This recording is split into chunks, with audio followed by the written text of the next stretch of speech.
Le palais de l'Élysée. Le président de la République de Guinée, président en exercice de l'Union africaine, arrive ce mercredi 22 novembre 2017. Professeur Alpha Condé est reçu par le président de la République française. Emmanuel Macron et Professeur Alpha Condé échangent sur plusieurs questions d'intérêt commun entre la Guinée et la France, mais également quelques sujets brûlants du moment, comme le trafic d'êtres humains en Libye, la situation politique au Togo et au Zimbabwe, ainsi que le climat et la sécurité. Je me réjouis d'avoir accueilli ce jour à l'Élysée le président Alpha Condé, mon ami Alpha, qui, depuis un peu plus de 6 mois que j'ai pris ses responsabilités, est pour moi un partenaire privilégié et un interlocuteur très précieux pour les sujets africains. Le président Condé, en effet, est bien entendu le président de la Guinée. Nous avons évoqué les relations bilatérales entre nos deux pays, mais il est aussi le président en exercice de l'Union africaine et, chacun le sait, à cet égard, un acteur majeur du continent africain.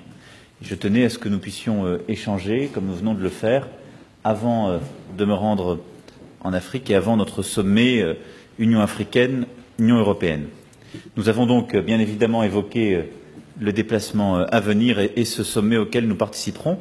C'est un sommet qui sera, à mes yeux, important, car il sera consacré à la jeunesse. Et nous savons combien les attentes sont grandes, mais aussi combien un discours pragmatique, d'équilibre et de concret est attendu. Et c'est bien celui-ci que je souhaite tenir, avec aussi des actions concrètes qui, je le souhaite, jalonneront les prochaines années pour ce qui est de l'intervention sur les différents secteurs que nous avons évoqués de la France, mais surtout de l'Union européenne.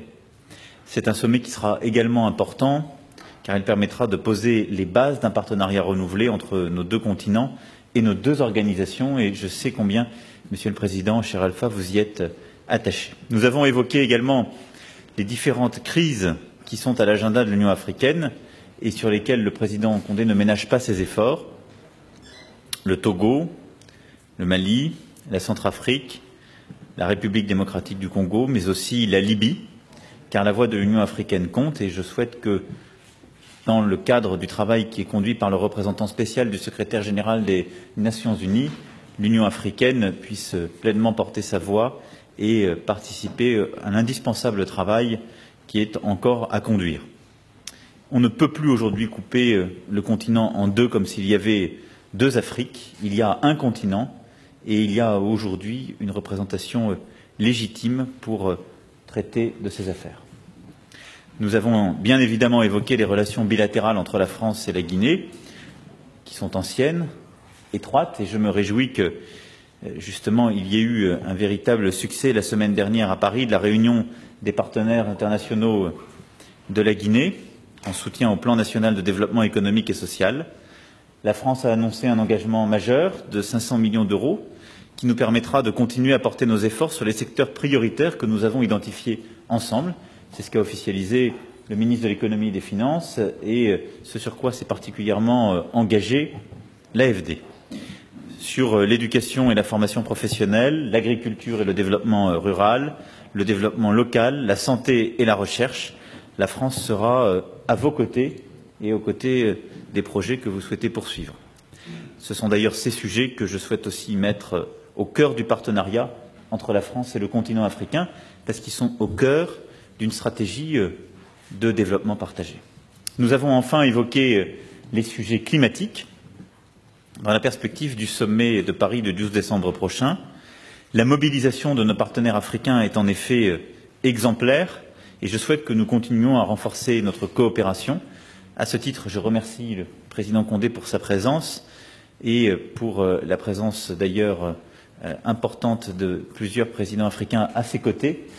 Je souhaite de manière très concrète que le sommet du 12 décembre puisse permettre de mettre en avant les projets portés par différents pays et accompagnés par l'Union africaine afin que nous puissions finaliser les engagements précis en termes de financement.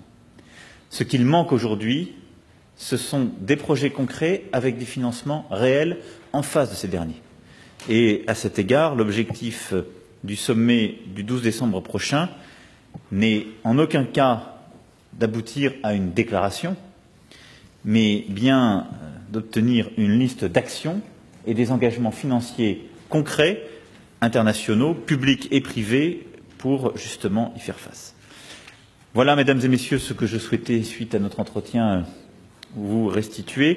Nous nous retrouverons à Abidjan la semaine prochaine avec le président Condé, où nous aurons l'occasion de poursuivre ces échanges. Je le remercie encore pour sa présence aujourd'hui et notre échange. Merci à toi, Alpha. D'abord, je dois remercier le gouvernement français du soutien qu'il a apporté à notre groupe consultatif, puisque nous avons tenu à parler aussi de la présence du ministre des Finances et aussi de l'aide que la France nous a apportée. Tout le monde connaît la position que nous défendons aujourd'hui. Nous voulons que les questions africaines soient réglées par les Africains parce que nous sommes les principaux concernés, bien sûr en coopération avec les autres.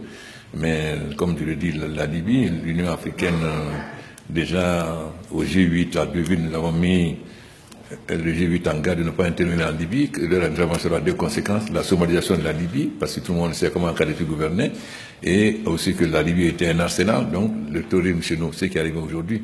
Donc les gens peuvent bien regretter que ça soit fait, mais nous subissons les conséquences. Donc nous sommes d'accord que le problème de la Libye doit être réglé en coopération avec l'Union africaine, les Nations unies et les partenaires comme la France, etc. Mais ce qui est très important, c'est qu'aujourd'hui l'Afrique est un continent majeur. Nous voulons coopérer avec l'Union européenne, mais de continent majeur à continent majeur, respectant la souveraineté de chacun.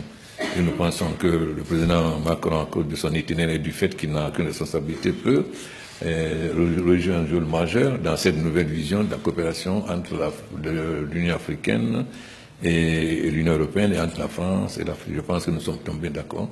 Mais comme il a tout dit, je préfère, s'il y a des questions, répondre aux questions plutôt que de dire ce qu'il a déjà dit, parce que nous sommes d'accord sur ce qu'il a dit.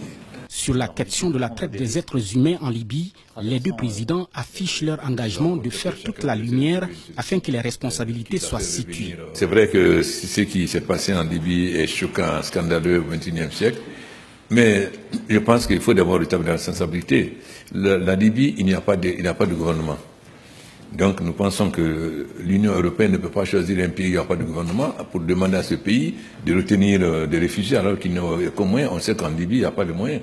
Donc les réfugiés étaient dans des conditions extrêmement graves, presque, puisque la Libye n'avait pas de moyens. Donc je pense qu'avant de voir les conséquences, il faut voir la cause. Nous pensons que nos amis de l'Union européenne n'ont pas eu raison de demander à la Libye de garder les immigrés parce qu'il n'y avait pas de gouvernement, il n'y avait pas de moyens, c'était de maintenir dans des conditions extrêmement difficiles. Mais là, il est évident que nous avons pris nos responsabilités, nous avons rappelé nos ambassadeurs et nous avons contacté le gouvernement libyen, en fait, pour voir au moins le gouvernement libyen les différentes tendances, parce que le gouvernement libyen ne contrôle pas grand-chose en Libye, il faut se dire la vérité. Donc, comme l'Union africaine, nous sommes en contact avec tous les dirigeants, nous avons contacté chacun pour essayer de trouver une solution, quitte à faire revenir nos citoyens, parce qu'ils ne peuvent pas rester en Libye aujourd'hui, il n'y a pas aucun moyen de les garder.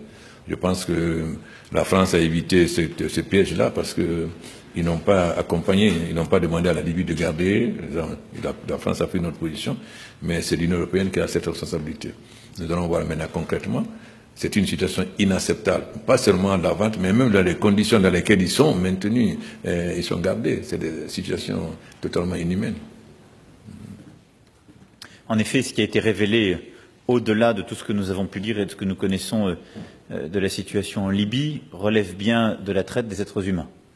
C'est un crime contre l'humanité, c'est une des formes de trafic aussi aujourd'hui les plus rentables et qui nourrit les délinquances les plus graves et pour partie des réseaux terroristes. Et cette traite des êtres humains, elle génère plus de 30 milliards d'euros par an, elle touche malheureusement plus de 2,5 millions de personnes et 80% de ces victimes sont des femmes et des enfants. Donc la dénonciation par la France a été immédiate, elle est sans appel. L'action que nous souhaitons conduire à cet égard est multiple. D'abord, la France prend aujourd'hui l'initiative d'organiser une démarche au sein du Conseil de sécurité sur la situation des migrants en Libye.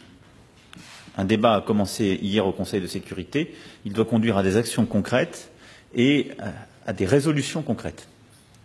À ce titre, je souhaite que nous puissions aller beaucoup plus loin dans la lutte contre les trafiquants qui commettent de tels crimes et coopérer avec tous les pays de la région pour démanteler ces réseaux. Cela fait plusieurs mois j'en appelle à une solidarité internationale renforcée pour agir plus efficacement contre ces réseaux. Je souhaite que ces images atroces auxquelles nous avons assisté puissent conduire à les démanteler. Ensuite, nous devons adopter des sanctions contre les trafiquants qui les commettent et coopérer avec les pays de la région en ce sens. Enfin, et c'est l'initiative que la France a lancée depuis le 28 août dernier, en lien avec plusieurs États africains et l'Union africaine, il est indispensable de prévenir ces situations. Les dénoncer, les condamner sur le plan du droit international est indispensable. Lutter et tout faire pour éradiquer les trafiquants est aujourd'hui notre priorité, mais nous devons essayer de prévenir cette situation puisque la Libye est dans une transition politique. Il n'y a pas aujourd'hui de gouvernement stable. Nous œuvrons l'un et l'autre activement pour que, dans le cadre de la médiation des Nations Unies, il puisse y avoir une solution politique durable. Mais dans l'entretemps, la Libye ne peut pas soutenir une telle pression migratoire qui vient d'une bonne partie à la fois de la Corne de l'Afrique, mais aussi de la bande sahélo-saharienne. Aussi avons-nous décidé de renforcer la coopération avec plusieurs États de passage, en particulier le Tchad et le Niger, depuis le 28 août dernier, en associant plusieurs pays européens et l'Union européenne. Des moyens ont déjà été déployés et des missions ont aussi été envoyées par la France. Le week-end dernier, au moment même où ces images étaient diffusées, le directeur général de l'OFPRA était au Niger, dans le cadre de cette mission que nous avons lancée, aux côtés du HCR, pour identifier les femmes et les hommes qui étaient éligibles à la protection du droit d'asile, afin qu'ils puissent être protégés avant d'entrer en Libye et puissent faire l'objet d'un accompagnement jusqu'en France. Et c'est comme cela aussi que nous pourrons vraiment résoudre cette crise totalement. C'est-à-dire, au-delà des éléments de répression contre tous les trafics, en enlevant de la contrainte sur la Libye, en accroissant les contrôles aux pays justement de transit et en ayant, en lien étroit avec le HCR, une action résolue pour protéger les personnes qui relèvent du droit d'asile. Ce problème est extrêmement complexe et il est l'entrelac de plusieurs phénomènes. Il y a des femmes et des hommes aujourd'hui qui traversent l'Afrique et qui ont droit à une protection relevant du droit d'asile en Europe. Il faut les identifier au plus tôt et leur apporter cette protection et leur éviter de prendre des risques en traversant le Sahara et surtout ensuite la Méditerranée et en passant parfois plusieurs années dans des camps et dans des situations inhumaines en Libye. Mais il y a aussi des femmes et des hommes qui ne relèveront jamais de la protection droit d'asile parce qu'ils ont été l'objet de manipulations, ils ont été l'objet d'une stratégie d'influence et ont conduit à alimenter des réseaux mafieux, voire terroristes, qui conduisent de l'Afrique de l'Ouest à la Corne de l'Afrique, par cette route, des dizaines de milliers de femmes et d'hommes à venir jusqu'en Europe. Et là, il convient d'avoir une politique très claire, d'envoyer un message très clair qu'ils n'auront pas droit, in fine, à des titres de séjour. Et il est indispensable que nous puissions, cette fois-ci, les protéger en aidant au retour dans leur pays d'origine et en démantelant très activement les réseaux qui nourrissent ces trafics. Voilà sur ce sujet ce que je souhaitais dire. Bien sûr. Je vais juste ajouter 2 mots. Je suis en discussion avec le gouvernement italien pour me rendre à Lampedusa en tant que président de l'Union africaine pour aller rencontrer. Et deuxièmement, nous sommes d'accord qu'on ne pourra jamais mettre fin à l'immigration si on ne résout pas le point fondamental qui est le développement de l'Afrique.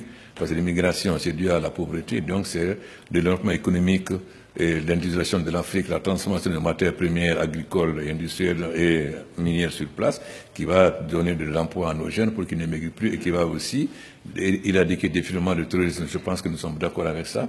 Climat, détérioration du climat, diminution des ressources, terrorisme et immigration. Donc la lutte contre la diminution du climat est importante parce que ça permet de lutter contre l'immigration, contre le terrorisme, mais fondamentalement c'est le développement de l'Afrique, son industrialisation qui va donner de l'emploi aux jeunes pour qu'ils n'arrivent plus de rêver à un paradis à l'extérieur. Je pense que nous sommes totalement en harmonie sur ce point.